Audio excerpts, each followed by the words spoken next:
In this video, I'm going to show you exactly how I structured my New Year's resolutions. Now, if you haven't made yours yet, it's January 1st, you got time. Don't worry, Daddy's got you. And something to keep in mind with this video is I did go a little bit overboard, so take what you want from it. You don't have to do the entire process.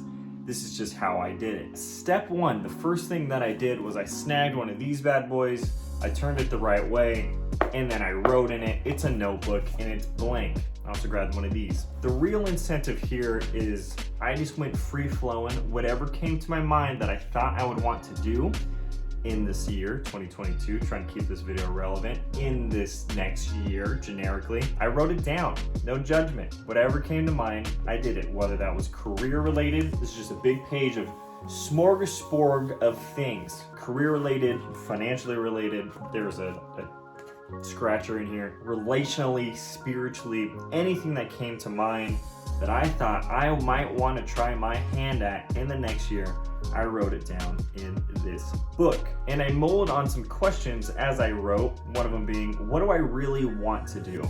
You know, what are things that I will be excited about saying I finished them in the next year? Another one being, what impact do I want to make this next year? What impact do I want to make on the world?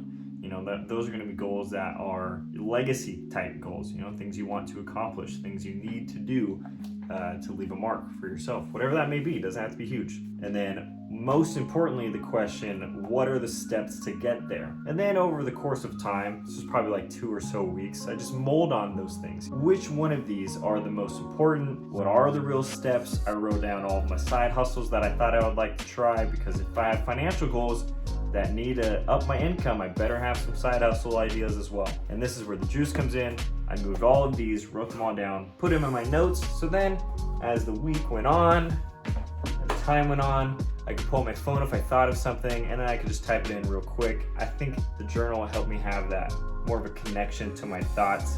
And then once they're in the notes, they're more like, okay, yeah, let me spit some of these out. The other reason I like putting them in my notes here is because then I can, when I mull over them, I can say, okay, well, this one's actually gonna fall through the cracks because I don't want it that much. And I can delete it, boom, it's gone. And then I can start categorizing these a little further. This is how I define the rough draft. So my rough draft was in my notes. Over the next few weeks, I twist and tweaked it to where I was like, okay, yeah, maybe this is kind of good to now move it into more of a final draft. So then I transfer them to my notes into a Google Doc. I'm probably not going to show all of these, but from here I was able to categorize them even further, saying, you know, these are my financial goals, these are my career goals, these are places that I want to travel to, these are my personal development, spiritual goals, trying to hit all of those marks. These are my health goals. These are skills that I want to learn, potential side hustles, of course, and then there's behavior and habits goals, which is pretty much the steps in the cycle, the daily actions that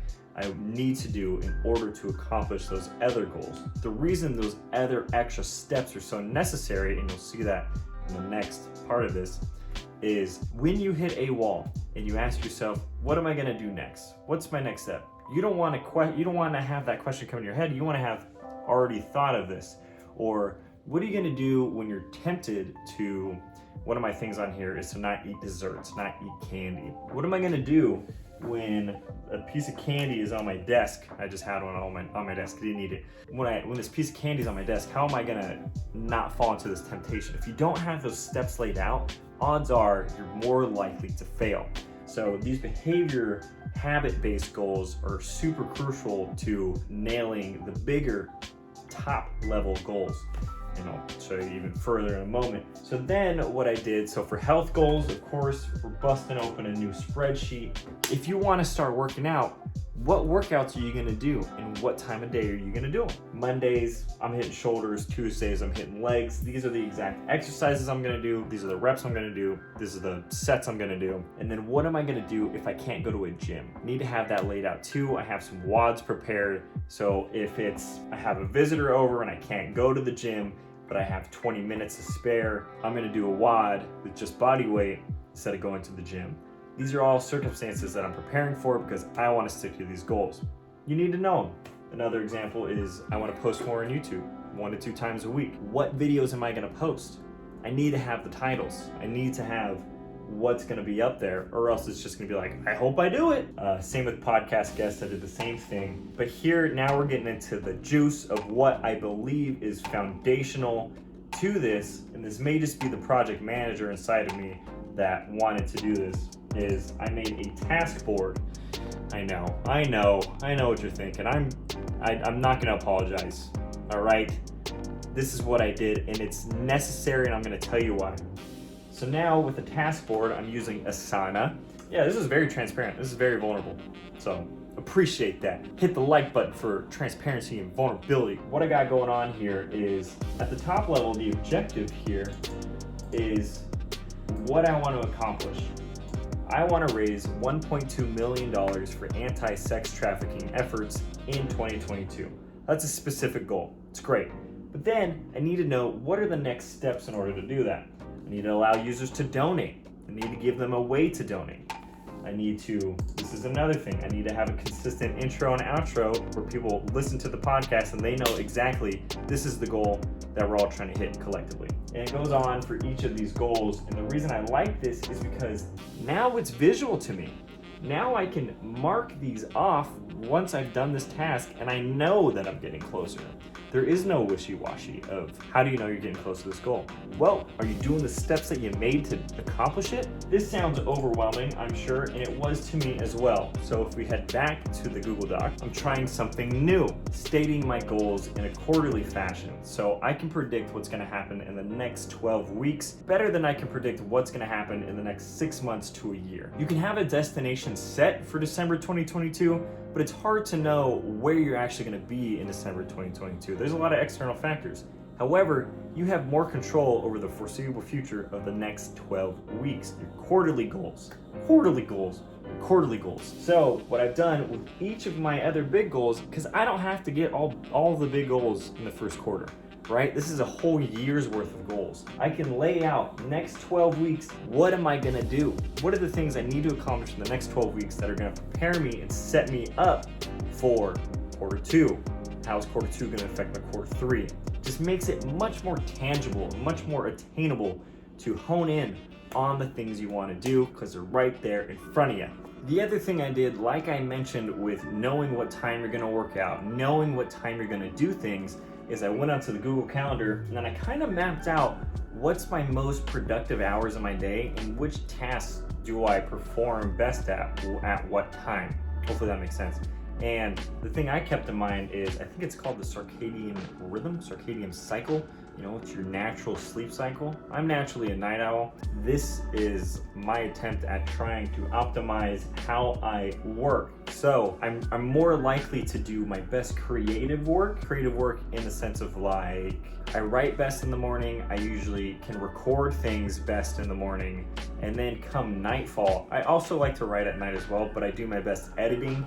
I do my best creative flow technical tasks best, because I find that flow state quicker later in the night between 8 and midnight, and then my optimal morning creative hours is like maybe like 8 to 1 p.m. to 2 p.m. is kind of a stretch, and then from 4 to 6 I'm basically I'm best used socially, you know, because productive tasks are just usually not going to happen. There's a severe dip in my productivity, but nighttime and mornings most productive for certain tasks. So that's important to include in your daily habits that you're trying to set. When are you most optimal? When are you most interrupted? When are most of your meetings going to happen? And how do you want to organize your schedule in that way? So for me, another thing I'm trying to implement, because I think it'll spark more creativity, is every time after I eat, such as this morning routine, once that's done, take a 10-minute walk. I have lunch, I take a 10-minute walk. I have dinner, I take a 10-minute walk, because I think that is going to stimulate more creativity just from being outside. So keep this in mind when you're making your goals as well. When do you work best? The last thing that I did was I met up with a friend, and we both reviewed each other's goals, and we asked ourselves the questions: how can I ensure that you reach your goals? How can you ensure that I am remaining accountable to my goals?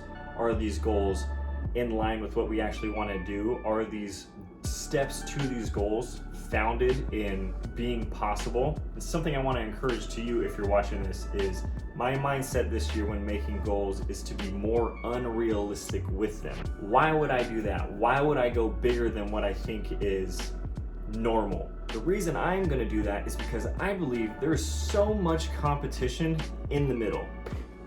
There just really is, and there's a lot of competition at the bottom as well. The reason the top is so small is because not many people are dreaming big enough to be up there. So my encouragement to you is be unrealistic, have steps to accomplish the unrealistic, and don't be afraid to do them. We cannot live in fear our entire lives. And a new quote that I added to my whiteboard is, a scared man can't win. Don't be a scared man or woman and not chase after the thing you want. Don't do that. That is how I structured my goals for the new year. Gonna be a big year. Like I said, I'm trying to raise $1.2 million for anti-sex trafficking efforts. I'm trying to get people who are gonna have a huge impact, huge influence on the podcast to spread more positivity, spread more knowledge, spread more inspiration for people to chase after the things they want, chase after their dreams, and obviously making this a sustainable business rather than living off of breadcrumbs until it happens. That's all I got for you guys. I love you. You got purpose. I'm here for you. I hope you achieve all the goals that you have set forth for 2022. Drop them in the comments. Let me know. I want to know what your goals are, and this will be the year. See you.